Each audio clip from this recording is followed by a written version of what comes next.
Нова среќа за земјиштето од некогашниот комбинат Џумалија. Распишан оглас за 907 хектари.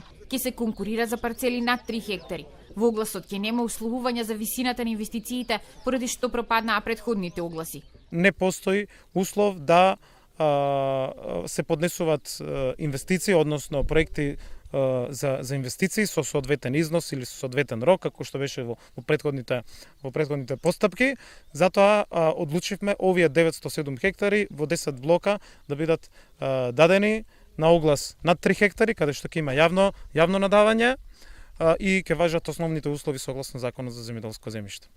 За неколку месеци под закуп ќе се даваат околу 600 хектари од Џумалија наменет за помалите земјоделци. Градоначелниците од Лозова и Свети Николе во закупот гледаат шанса за развој.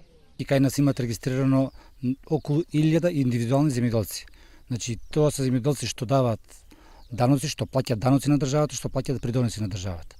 Сето ова е во интерес нивни, а и во наш интерес секако. Во моментот сме најсиромашни, но после издавањето на земјиштето од страна на владата, мислам дека со самото издавање ќе се допринесе за регионалниот развој да биде на повисоко ниво, тука ќе има инвестиции, нови вработувања. Некогаш на Џумалија располагаше со над 4000 хектари плодно земјиште. По затворските казни за злоупотреба на претходните собственици браќата Слободан и Зоран Даневски, земјиштето го доби индискиот бизнисмен Субрата Рој.